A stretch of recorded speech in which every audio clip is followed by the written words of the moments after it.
Interestingly, Rupert Murdoch's paper, The Daily Mirror, goes on to say that Zond 5 was transporting dummy cosmonauts around the moon. And the Turtles? The Mirror never heard of the Turtles. The earliest publication regarding the Turtles that I could find was a tiny article on page 4 of the Sydney Morning Herald, printed on November 16th, 1968, a good 2 months after the recovery of the Zond 5.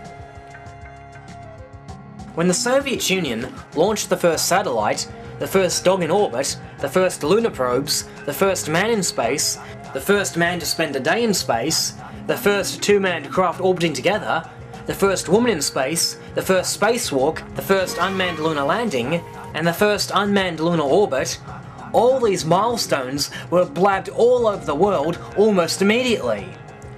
You'd think that the first animals to circumnavigate the moon and return safely to the Earth would have made the front page at the time.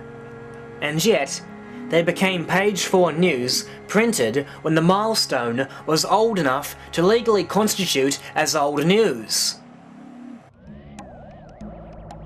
If the Russians had truly sent the first animals to the moon and back, why did they wait so long to talk about it? And even if they did send the first animals to the moon, the propagandists are yet to prove how it disproves the radiation evidence. Bottom line, turtles, they can take a much higher dosage to radiation than humans can. Much higher? Yeah, 15... My God, that's 30,000 times higher.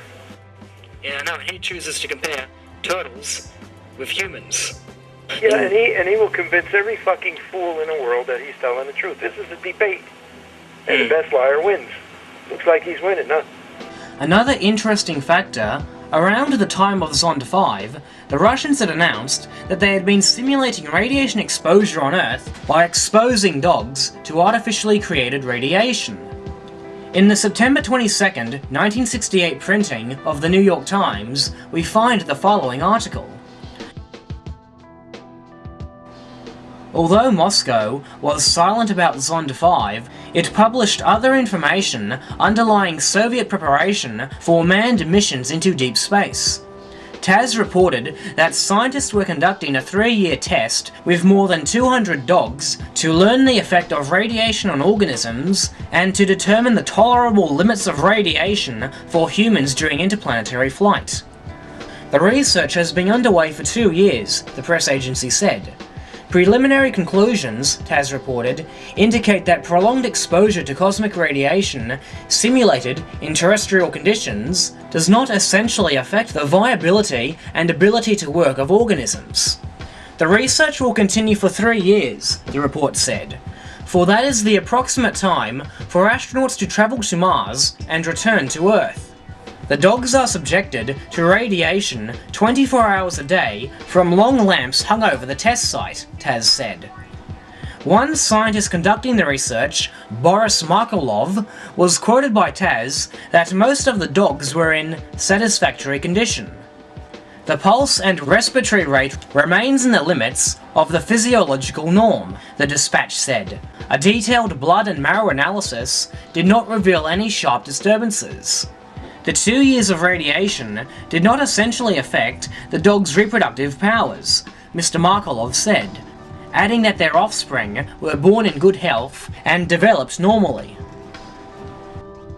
Since even the propagandists agree that there is a severe radiation problem during a flight to Mars, I find the results of Russia's cosmic ray simulation really hard to swallow, especially considering that in the beginning, they, the Russians, told Sir Bernard Lovell that the solar radiation encountered on a flight to the moon was so severe that they couldn't shield their astronauts from it. As stated earlier, this is documented in the book Journey to Tranquility. Here is the entire paragraph again.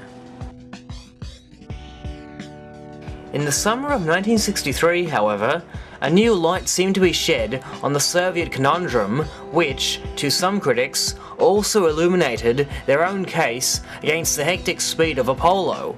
Sir Bernard Lovell, the British astronomer, whose cooperation in tracking their probes the Russians had often requested, did what no American space policymaker had been able to do. He visited all the major optical and radio observatories in Russia and spent many hours talking about the future of space exploration to the president of the Soviet Academy of Science and many other academicians.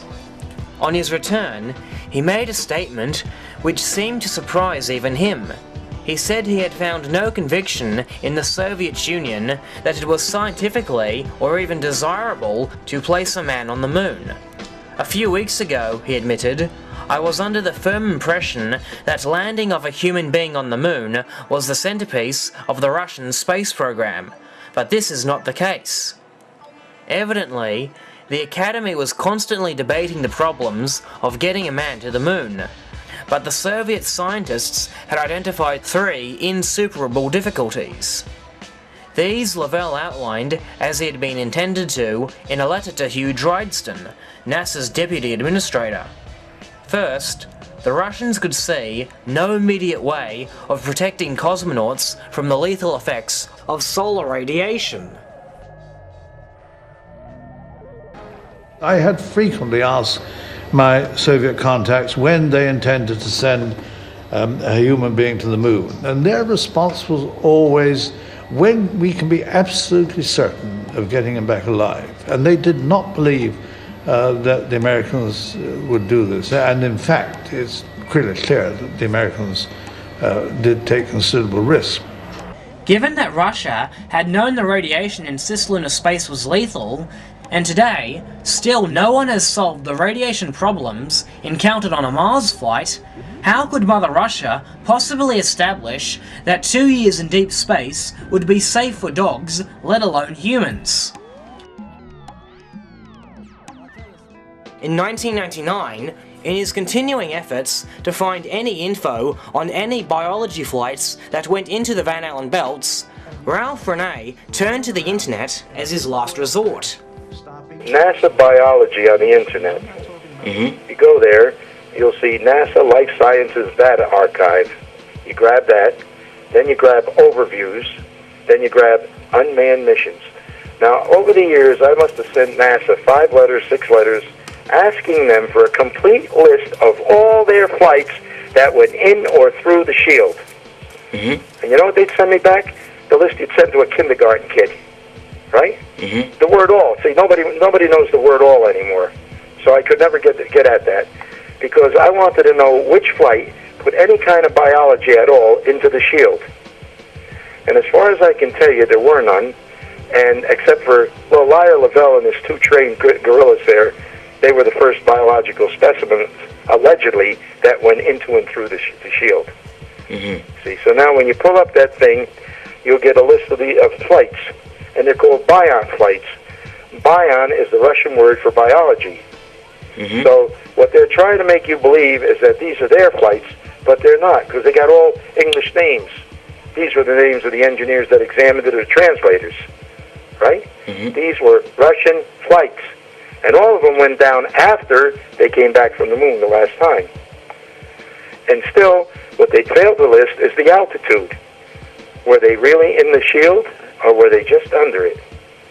And you can't find out, because it just doesn't give you the information. You need, how high did that bird fly? Did it go up 100 miles, 200 miles, 2,000 miles?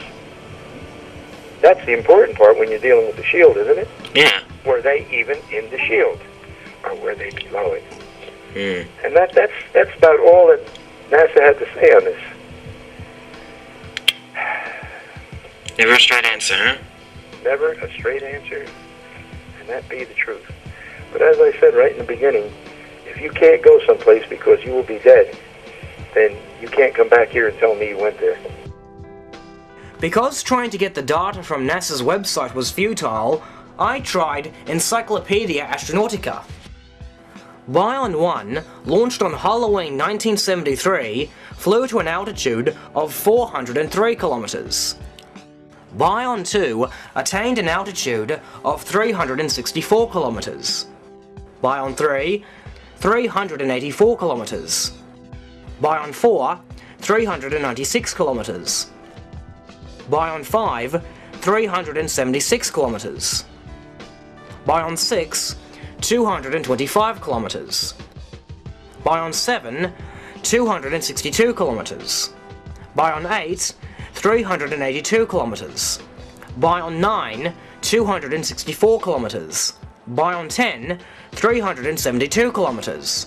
And finally, Bion 11 flew to an altitude of 375 kilometers. It seems that all 11 Bion flights stayed below the Van Allen belts and did not venture into the anomaly.